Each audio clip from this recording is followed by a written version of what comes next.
Hi there, welcome to another week of Counter-Strike game and skin market update. This is Skinomics2, and this video covers the 25th of November to the 1st of December.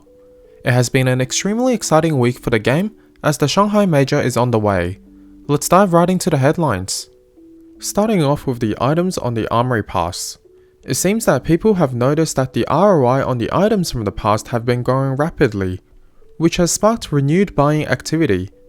As a result, the average unboxing returns for all items have dropped by an average of 15%. Despite this decline, all items, except for the Deagle, remain firmly above 100% ROI, meaning they're still profitable.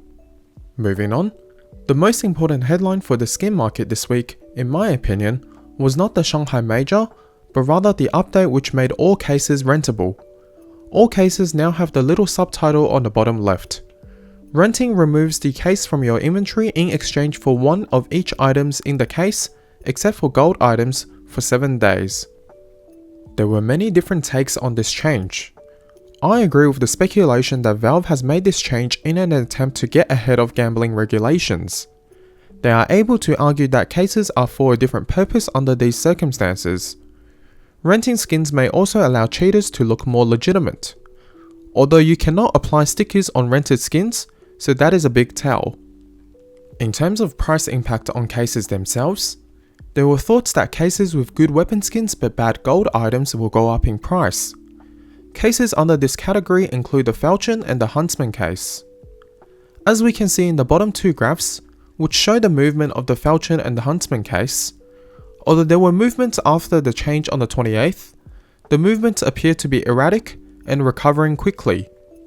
Additionally, the two expensive cases in the Weapon case and the Bravo case, which contain the case hardened as well as the Fire Serpent respectively, did not react to the change at all despite their fluctuation in prices.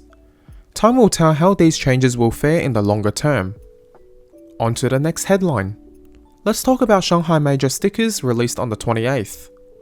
I personally think the design of the stickers have been extremely disappointing.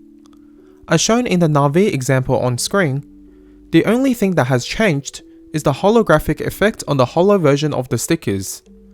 The papers and golds have had almost no change in the 5 majors in the past 4 years, with the exception of the Rio Major. In addition, the Pick'em coins for the Major have been the same design since Katowice 2019. I think Valve no longer has any intentions on changing these. Despite the bland sticker design, I do want to highlight a few team stickers which I have found interesting. FlyQuest, Rare Atom, Wildcard, and Passion Yue are brand new stickers that were introduced.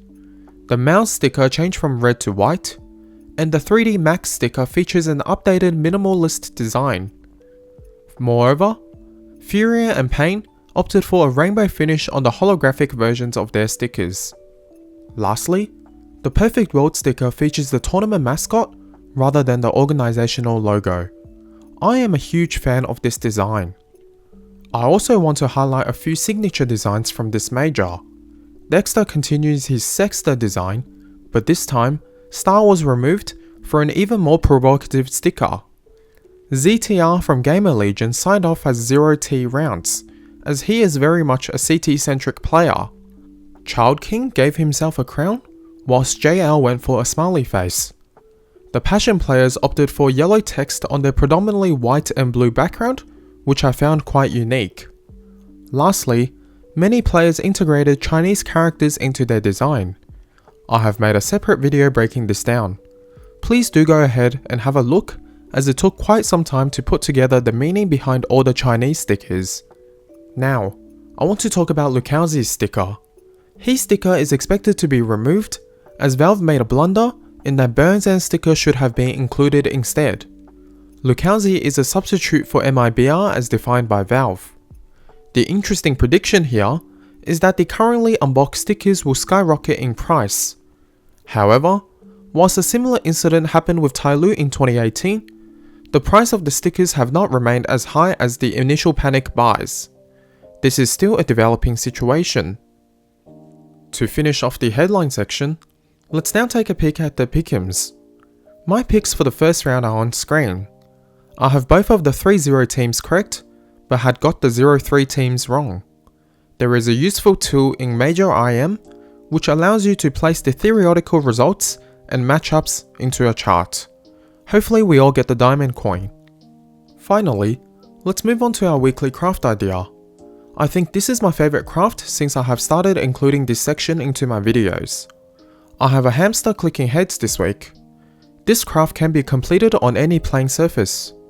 Simply place a clicking head and a hamster hawk first in the desired location.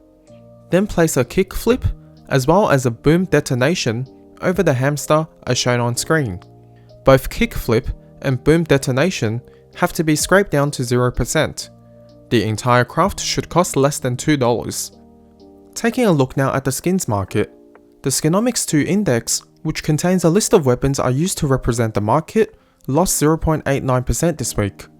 I think the hype for the major, rather than the major itself, is actually more beneficial for the skins market.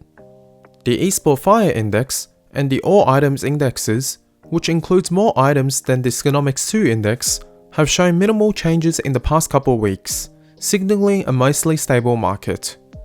Moving on to value of trade and trade volume, on Buff, we saw a spike this week in terms of value of trade prior to the major that have since come down. This alludes to the point I touched on earlier, that the hype for the major is actually more impactful than the major itself. CS Float on the other hand, is a little more volatile again. However, there is nothing newsworthy to report on here. Thanks again to iTrade.gg for providing this data. I have also included an affiliate link in the pinned comment for some free stickers, although I do want to clarify that this is not a sponsorship. Now, let's break the skin market movements down into categories. Starting off with knives and gloves, they have remained relatively stable this week. There were no catalysts for movements in this category. Unfortunately, higher tiered weapon skins saw declines with the exception of the Cyrix. The declines have been very minute and not a concern. Agent skins have seen yet another week of correction after slightly recovering in price last week. Rixor in particular was hit almost 10%. Last but not least, we saw affordable weapon skins declining as well, which is adverse for the market as a whole.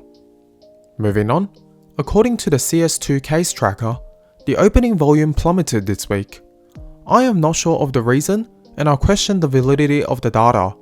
Nevertheless, this is not good news for the market and it may be attributable to the skin renting update. The lowering unboxing numbers did not translate into any significant declines in non-active case prices. They have remained relatively stable. The same phenomenon extended into active cases as well. Prices have remained steady. Let's now take a glimpse at this week's biggest winners and losers. In winners, the top two is made up of market manipulation purchases, whereby the Smooch Graffiti and the Doomed Sticker saw their sell-side order exhausted within a couple hours.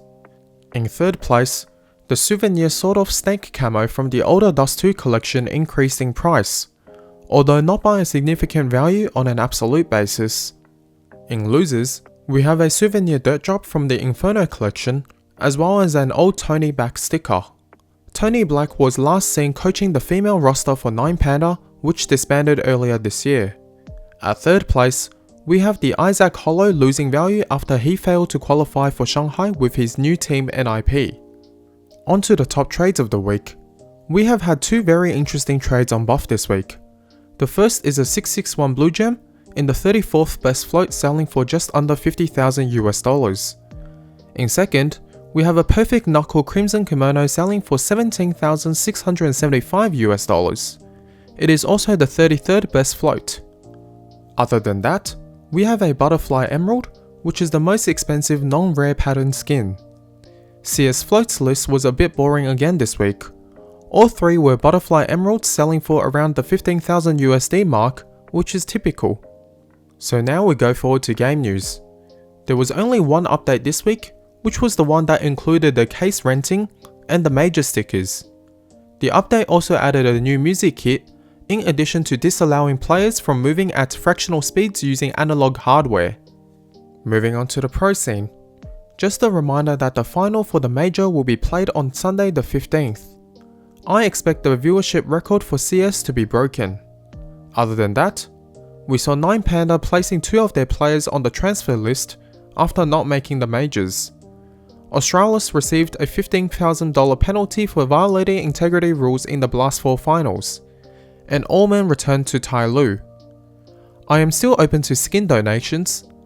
Please like, share and subscribe, as well as check out my Discord server.